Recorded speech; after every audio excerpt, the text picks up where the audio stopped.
God, seeing the destruction caused by the Watchers and their children, he, called upon his most powerful archangels to step in. Yeah, Michael, Gabriel, Raphael, and Uriel. And they were given the jobs of restoring balance. And their mission is pretty clear. Punish the Watchers, cleanse the earth, and make sure that such a rebellion never happens again. The earth fills with blood, not slowly, not quietly, all at once. Genesis 6 does not ease the reader in. It does not prepare anyone for what it says. It simply states that the sons of God came down, took women by choice, and the women bore children. Those children became the Nephilim, mighty ones, men of renown. And then, almost without pause, the text says the earth was filled with violence. That is not an accident of language. That is a warning written in the oldest ink humanity has. The Nephilim do not appear in Genesis with footnotes or explanations. They appear the way a scar appears, suddenly visible, demanding a question no one wants to ask out loud. What were they? Where did they come from? And more urgently, what happened to them when God decided enough was enough? Hi viewers, before we go any further, drop a comment right now and tell us, did your church or school ever teach you anything about the Nephilim, or was this chapter of the Bible something they skipped completely? Most people who grew up reading the Bible were handed a version of the story that moved quickly past Genesis 6. The flood came, the world was wiped clean, Noah survived, end of chapter. That version is not wrong, but it is incomplete, and incomplete truths have a way of becoming their own kind of silence. Because the flood did not end the question of the Nephilim. Numbers 13:33 lands like a second blow. This is centuries after the flood. The Israelite spies return from Canaan and report what they saw. They saw the sons of Anak. They described themselves standing next to these people the way a grasshopper stands next to a man. The text is plain. The fear in it is plain. Whether the spies were speaking literally or through the lens of their own terror, the fact remains, the memory of giants did not die with the flood. It traveled forward through Israel's history, like a wound that refused to close. Something was left unfinished, and the ancient world knew it. The communities who copied and preserved the earliest sacred texts knew it too. They did not simply read Genesis and move on. They searched for answers in older traditions, in apocalyptic writings, in texts that named the heavenly beings who crossed into forbidden territory and the archangels sent to answer for it. Those texts existed, they survived, and what they describe is not mythology. What they describe is a war. A war ordered from the highest place. A war carried out by an archangel whose name most modern believers have never connected to this story. A war so precise, so devastating, and so carefully recorded in ancient manuscripts that its absence from most modern Bibles is not an oversight. It is a choice someone made. And the fragments they could not erase are still there, still speaking, inside the very Bible that was supposed to leave them behind. Numbers 13:33 is not a metaphor hiding in the margins. It is right there, in plain text, in the middle of Israel's journey through the wilderness, and it refuses to stay quiet. The spies Moses sent into Canaan came back shaking. These were not ordinary men. They had crossed into enemy territory, surveyed cities, measured the land, and returned with their report. What broke them was not the cities, it was the people inside them, the sons of Anak, descendants of the Nephilim, standing in the land God had promised Israel, as if they had never been removed from the story at all. That moment does not arrive out of nowhere, it arrives as confirmation. The ancient Jewish world did not treat the Nephilim as a closed case after Genesis 6. Communities of scribes, teachers, and apocalyptic writers preserved a much longer version of this story. It circulated in a tradition centered on a man named Enoch, 7 generations from Adam, taken by God before death ever touched him. Around his name grew one of the most extraordinary bodies of ancient writing ever recovered, the Book of 1 Enoch. 1 Enoch is not a fringe document invented by conspiracy theorists in the modern age. It is an ancient Jewish text. It was found among the Dead Sea Scrolls at Qumran. It is quoted by name in the New Testament letter of Jude. The Ethiopian Orthodox Church has carried it as canonical scripture for over 1,500 years. Its age has been confirmed by scholars using radiocarbon dating. Disembodied spirit of a giant. A giant that died in the antediluvian world before the flood.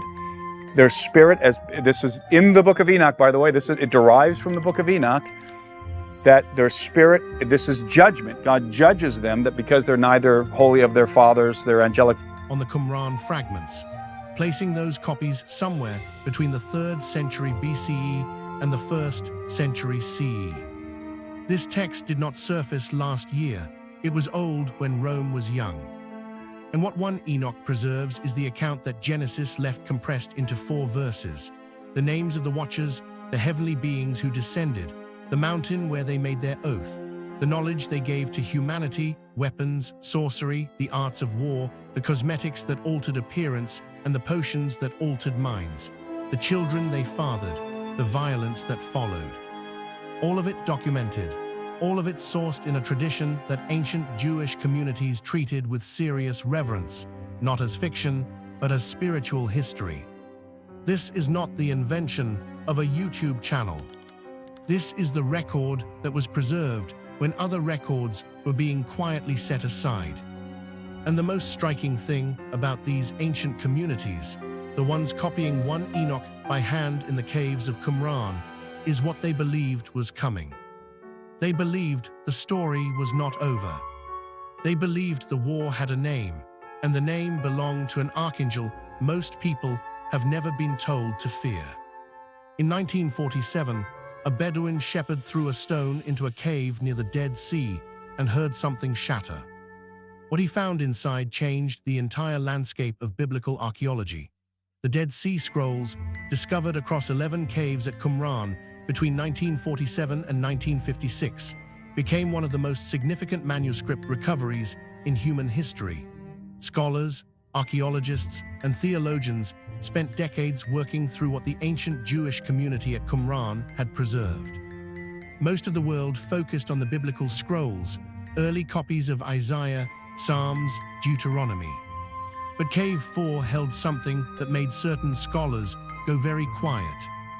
Cave 4 at Qumran yielded fragments of 11 separate Aramaic manuscripts of 1 Enoch. 11, not one copy tucked away as a curiosity. 11 distinct manuscript fragments, meaning this was not the personal obsession of one isolated scribe. This was a text the Qumran community copied, studied, preserved, and treated with the weight of serious religious tradition.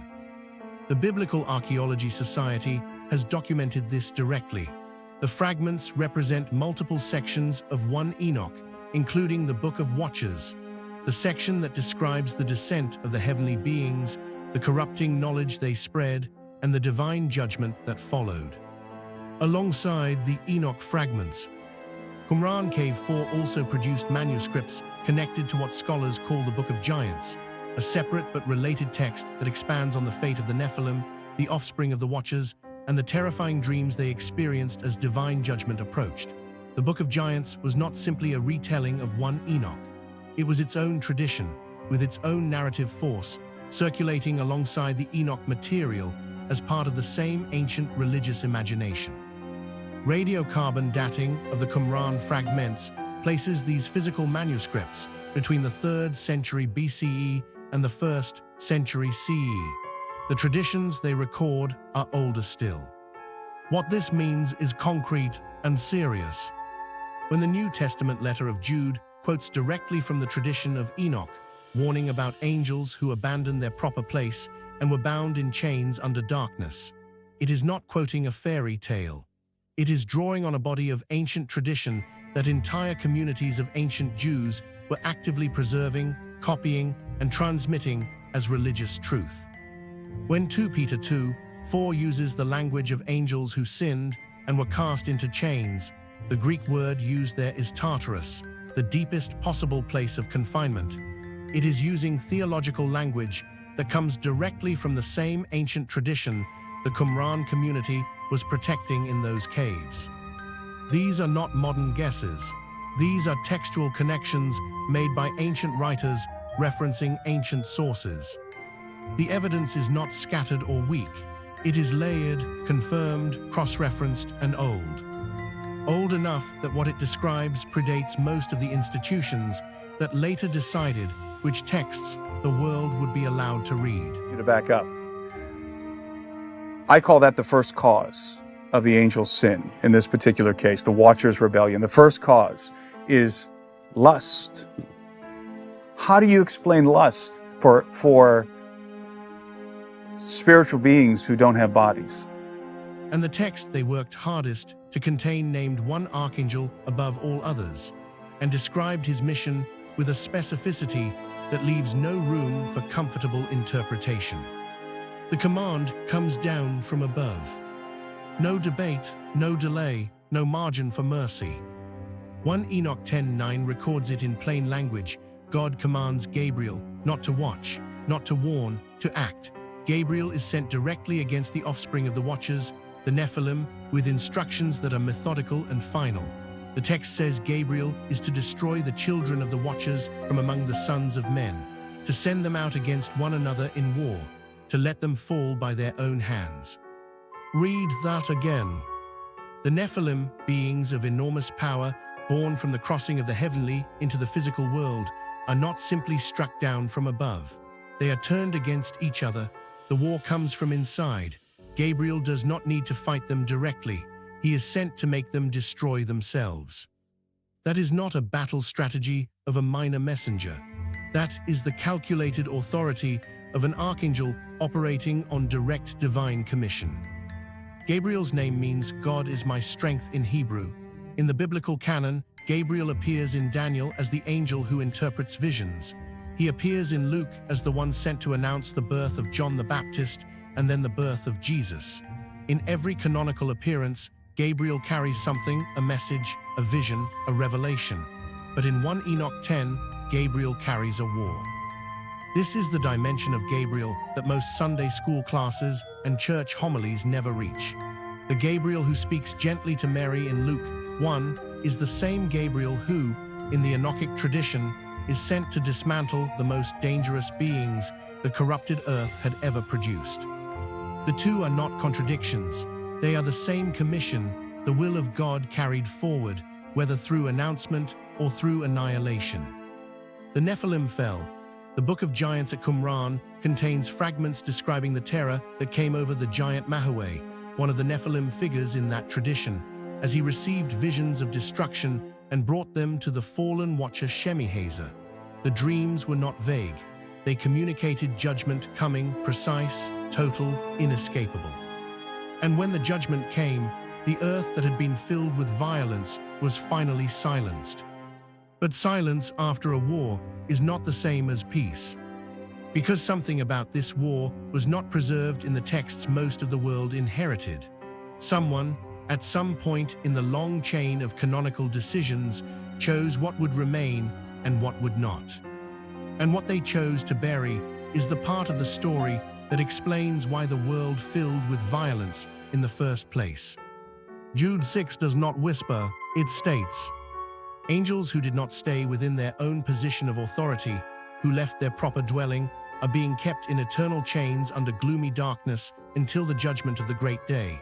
That is the language of the New Testament, canonical, included, not removed, and it is the language of the Enochic tradition speaking directly through an apostolic letter that billions of people have access to right now. The question is why most people read it and keep moving. 2 Peter 2:4 mirrors it. God did not spare the angels when they sinned. He cast them into Tartarus, the deepest pit in the ancient Greek conception of the underworld, and committed them to chains of gloomy darkness to be held until judgment. The word Tartarus appears nowhere else in the New Testament. It appears here in a letter addressing false teaching and divine judgment, drawing on a theological tradition that was alive and well documented in Jewish apocalyptic writing. These are not footnotes buried in obscure manuscripts. They are canonical scripture, present in every modern Bible, read in churches and seminaries every year. And they are traceable, word by word, back to 1 Enoch, and the tradition that the Qumran community was preserving in the caves above the Dead Sea. So why does the full account, Gabriel's mission, the war against the Nephilim, the detailed names and actions of the Watchers, appear in 1 Enoch and the Book of Giants, but not in the Bible most of the Western world uses? The answer is not simple. It involves centuries of theological debate. Saw and, give some type of attribution to God. The fact that it was never included into, the biblical canon for many different reasons leads me to believe that, even in that time, this was seen as like a fringe idea, that it wasn't compatible with mainstream Christianity or even mainstream Judaism, that this Institutional decisions about canonization, geographic divides between Jewish communities, and the eventual authority structures of early Christianity. The Ethiopian Orthodox Church made one decision.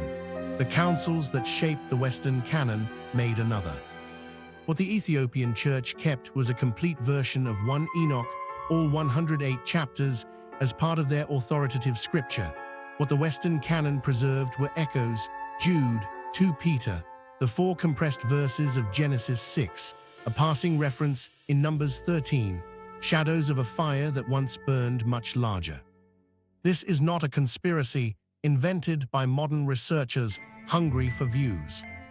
This is documented religious history. The Qumran community, serious, disciplined, religiously rigorous, preserved 1 Enoch alongside the Torah, alongside Isaiah, alongside the Psalms. They treated it as spiritually authoritative. The early church writer Tertullian, writing around the late 2nd and early 3rd century CE, referenced 1 Enoch and its account of the Watchers as genuine ancient tradition. The text was known, the tradition was wide, the war it described was real to the people who preserved it. And somewhere in the long institutional process of deciding which books would carry the weight of official canon, the chapter that named the Archangel, described his war, and detailed the destruction of the Nephilim was quietly moved to the margins. The margins of the Ethiopian Bible kept it alive. The shadows inside the Western canon, in Jude, in 2 Peter, in 4 verses of Genesis, prove it was never fully erased. But if only fragments survived, the question that remains is darker than the answer. What exactly was powerful enough that it needed to be contained? Azazel did not arrive quietly, he arrived with something to offer. That is what makes the account in 1 Enoch so disturbing. The corruption of humanity did not come through brute force alone, it came through knowledge. 1 Enoch 8:1 names Azazel directly, one of the chief watchers, and records what he taught: how to make swords, how to make shields, how to make breastplates. The art of war handed to human beings by a being who was never supposed to be standing on this earth at all. But Azazel did not stop at weapons. He taught women the art of beautification, eye paint, ornaments, the techniques of seduction. He taught men the cutting of roots and the knowledge of plants used for purposes the text treats as corruption. Other watchers added to it. Semiaza and his companions taught enchantments, root cutting, astrology, and the movements of celestial bodies twisted into tools of manipulation.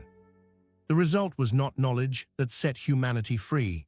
The result was Genesis 6:5. Every intention of the thoughts of the human heart was only evil continually. That is not poetic exaggeration. That is a verdict, a diagnosis of a civilization that had been given tools it had no moral foundation to carry. God looks at what the earth has become. The text says it grieved him. That is a word worth stopping on, not anger first, grief first.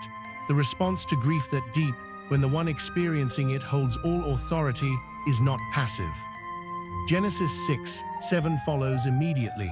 The decision to wipe the earth clean. The flood is not random divine rage.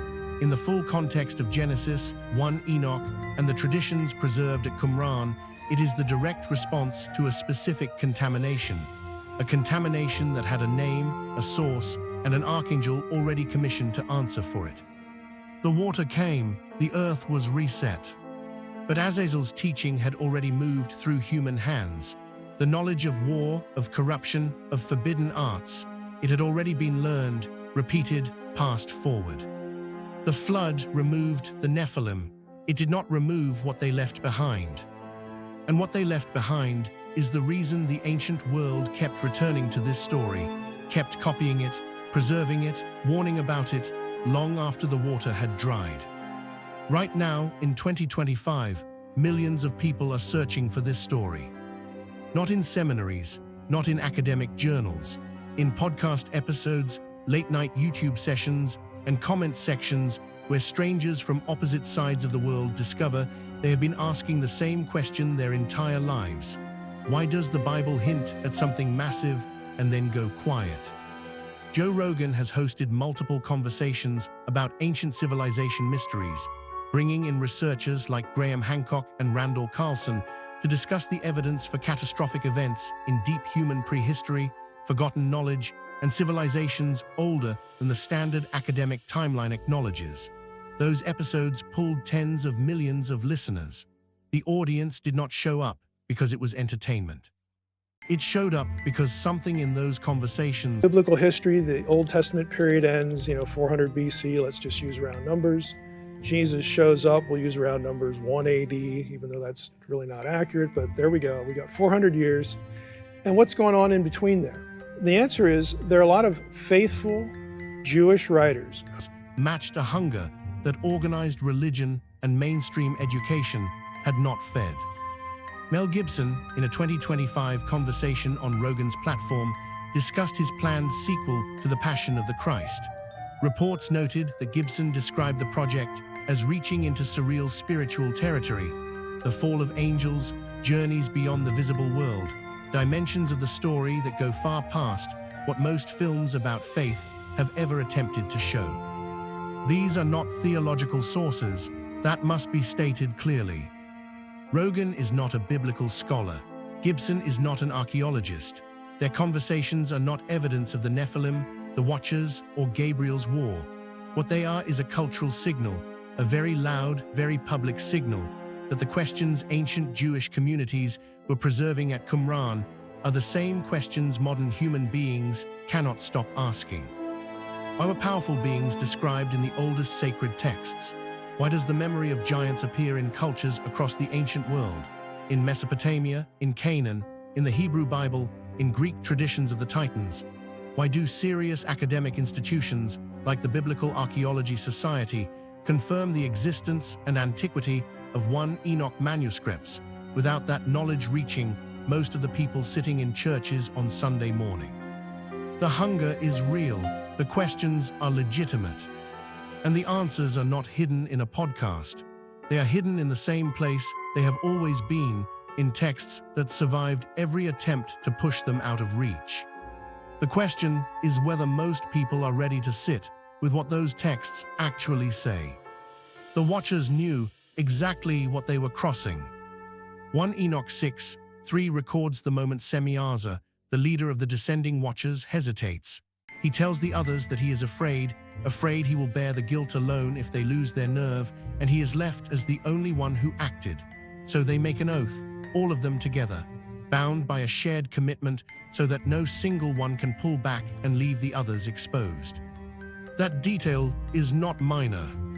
It means the crossing was deliberate, conscious, a choice made with full awareness of what was being violated. These were not beings acting in ignorance. They understood the boundary, they understood what it meant to cross it, and they crossed it anyway, bound together in a covenant of shared transgression. That is the theological weight at the center of this story. The Watchers were not human. They did not have the excuse of limited understanding or inherited weakness.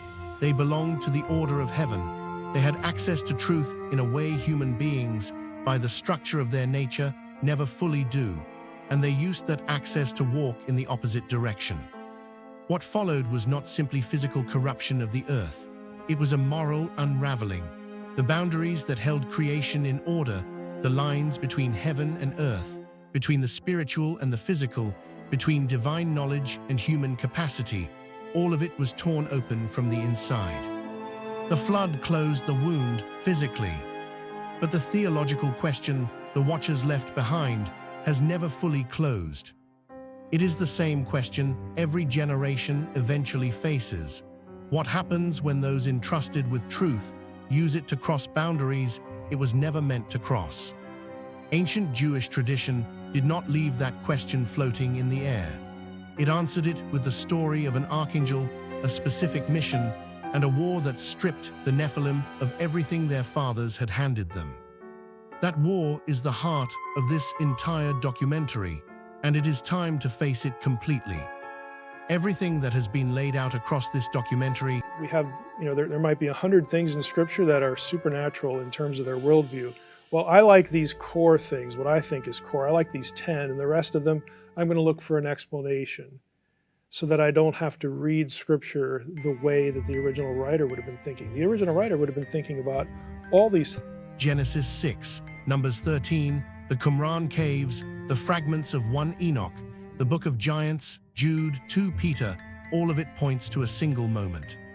The moment God answered. 1 Enoch 10 is the chapter most people never reach. It opens with urgency.